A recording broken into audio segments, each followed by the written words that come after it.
Greetings, I'm Bill Cullina, the director at the Morris Arboretum here in Chestnut Hill, Pennsylvania, and I thought today we're in sort of moving into mid-spring, and I thought I'd just take another tour of the Arboretum and just show you a few things that are in flower today in mid-spring, which is basically about the third week of April here in the Philadelphia area. Tony Aiello, our curator here at the Arboretum, has built up an amazing collection of different flowering cherries. This one is Quanzon, which I have to say probably,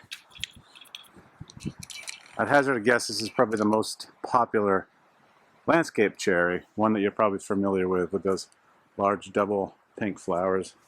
And I have to say, after looking at so many cherries this spring, I can see why this one is popular. It really is a beautiful species, or actually a selection, a hybrid.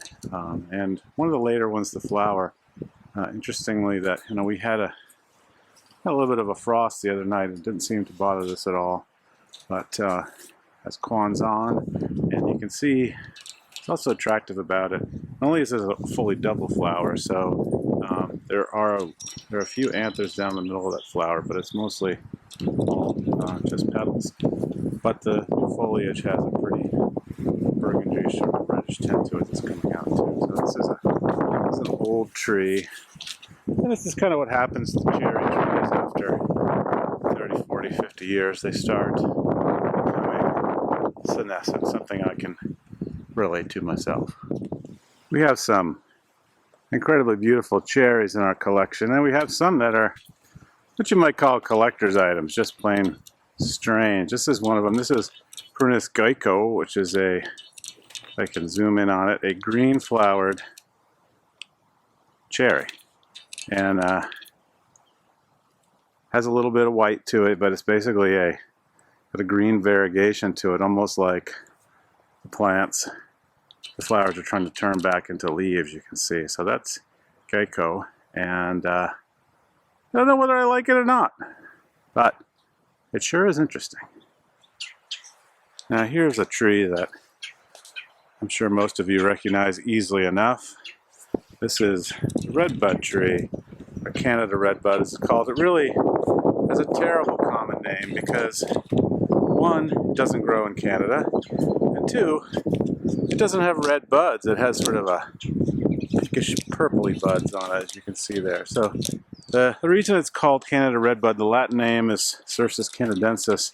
Back in the early days of in the colonial era, when they were just naming plants in North America over in Europe, they basically just saw the United States is split between sort of the north and the south. So you get a lot of Virginianas in the south and Canadensis in the north, but functionally it doesn't mean that they necessarily grow in what we now think of either place. But this is a selection called Rising Sun, and you can even tell early on here that it's starting to develop sort of a yellowish look to the leaves.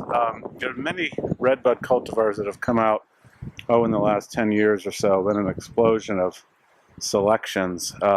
First with the burgundy ones, and then you get dwarf ones and weeping ones and variegated ones, and more recently these sort of yellow and maroon foliage plants that are very, very pretty. But redbud is an easy small tree, fast growing, adaptable, and can take some shade or can grow out here in the full sun. But it's not a long-lived tree. I'll go next and we'll look at one of the oldest redbuds on the property. You can see what I mean. Now this redbud obviously has been around for a while. This was planted during World War II. Our accession says 1942, so this is an old one. And you can see kind of what's happened. It has sort of grown multi-stems, which has split and started to break off, and it's sort of rotting from the inside out. So probably won't be around too much longer, but still quite a survivor. And one thing I've noticed, this may or may not be true, but I've noticed it myself, that in the wild, redbuds grow. They really like places where there's limestone in the soil. They seem to do better that way in the wild. And this side over here, I'm on the Bloomfield Farm side, where you can see the road and the Arboretum over there, is actually has some limestone bedrock in it. So that's my theory, is that the redbuds on this side seem to do very well. While I'm here on the Bloomfield Farm side of the Morris, I thought I'd also stop and look at this small tree here. This is Pseudocydonia sinensis, commonly known as the Chinese quince. And you can see it has kind of a, we have two different color forms here. This one, the dark pink, and this one over here, lighter pink. They also have very pretty bark on them. As I get closer over here, you can see like a lacebark elm or a sycamore or something like that, some of the dogwoods. But an attractive habit to it. Flower's not quite as spectacular as a cherry or an apple or crabapple, but the nice thing about these is they produce these big, sort of misshapen oval fruits in the fall. They're quite good. You can eat them raw, you can use them in jams and that sort of thing. We do have the two different selections here for good pollination, but this is Pseudocydonia sinensis. Like other things in life, music, clothes, food, landscape plants come in and out of fashion, and we're looking here at a plant called Exocorta ex macrantha, the bride. And this is sort of an interesting selection because this was a hybrid produced in the Victorian times. It was a popular Victorian era garden plant. You can see basically what you're looking at are its nicest features, these large white flowers this time of year. And I think you can also see those pearly shaped buds, which gives it the common name of pearl bush. And it's not popular the way it used to be, but I still think, all in all, for the fact that it's sort of a one-hit wonder, this is when it does its thing. It really is quite beautiful as a multi-stem shrub, very easy, adaptable plant. And this one, the bride, is popular partly because of the size. It's a more compact hybrid than the species. We're going to go look at one of the parents next, and you can see what I mean by that.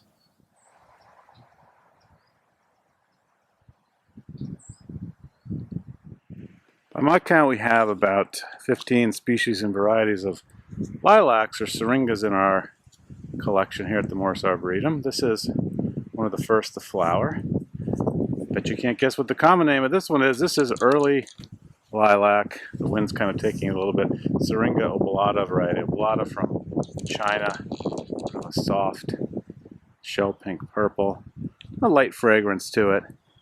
Has a sort of an open habit to it, not a great habit to it, but this is nice to see the first lilac. It's been in bloom now for about a week, 10 days. And right next door is a native understory tree to kind of give you a sense of what that looks like in habit, multi-trunked, just starting to come into flower. This is silver bell.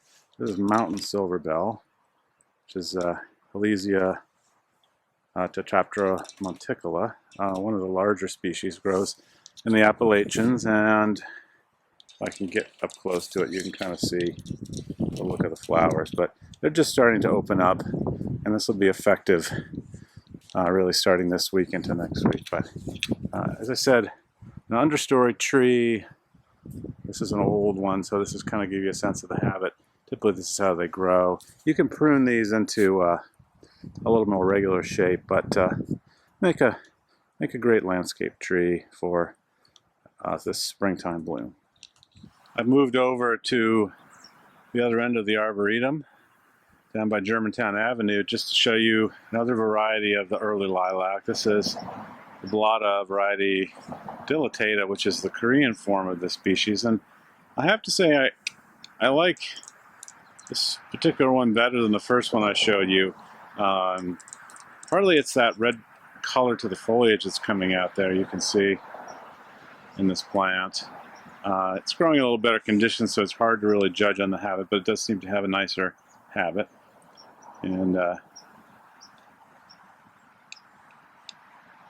also in full bloom.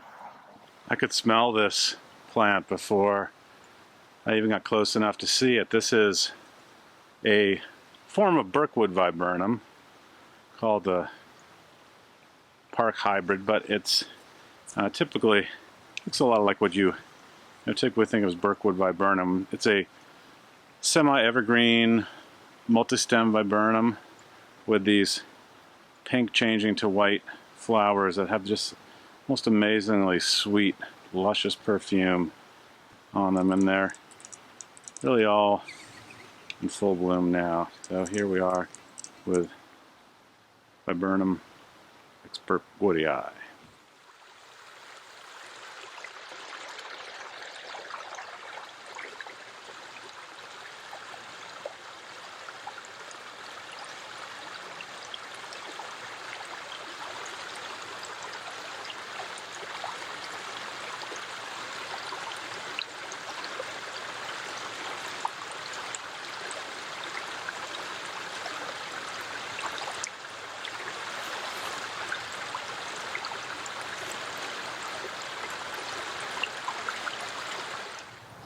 My wife Melissa grew up in northern Maine, and one of the traditions that we carried forward always in the spring was to go out along the rivers and pick fiddleheads from the fiddlehead fern in springtime. And I don't know in Pennsylvania whether it's such a tradition, but we have a nice patch of Matucha strithiopteris, otherwise known as ostrich fern or a fiddlehead fern. Now you can tell this one pretty easily when they're mature because they have what they call those feathers on them, which are the fertile fronds from the year before that have dried up, and they overwinter. So it's really the only fern that looks like this, and that's good because this is really the only fern that is edible, that has edible fiddlehead. So I'll show you up close, if you happen to have a patch of these, how you can harvest these sustainably.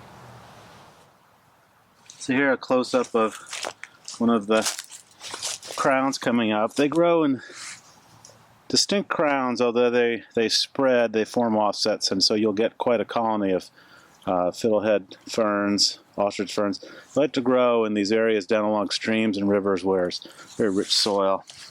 When you're picking them, the ones that are this far along are a little too far gone. What you want to do is get the ones that are down, sort of still curled up tight in the clump. And what I'll do is just go in and pick, just a few off each one. Look at those fiddleheads there. And pretty soon you can get quite a nice bag full without really affecting the colony too much. Just take a few, don't overdo it. And they tend to put out fronds in sort of stages, so the first few come out, then more and more and more like that. So if you pick a few off each one, it's not really going to harm them. Cooking them, plenty of directions online. You want to steam them or boil them in water long enough to boil the tannins out of there, and then you serve them like you would asparagus. Move just a little bit over along the stream here just to show you some more mature ostrich fern. You can see why they're called ostrich fern, because emerging fronds have that sort of ostrich feather look, but you can still see, like on that one there, you can still see those feathers, those fertile fronds. And actually what they do is they'll hold their spores all winter, and then this time of year they'll break open when the conditions are right and release millions of spores into the wind to hopefully produce new fiddleheads. Now these are too far along really to pick, so your window is very short. The planted wall in the rose garden is really coming to all its glory here, with catmint and wallflower and other things. I have to say, as much as not having people here at the Arboretum is sort of strange, the turf in the rose gardens probably never looked better, but just thought you might enjoy this view. I'll take another one down the road here.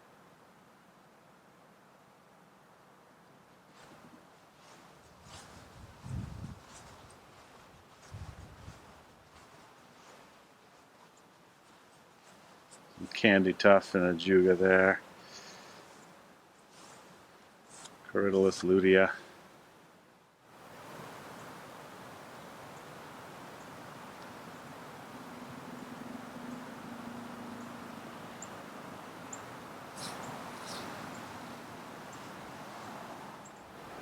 Before my battery dies, I just wanted to give you a quick look at the construction happening here at the bottom of the rose garden to finish this off. We're just about done.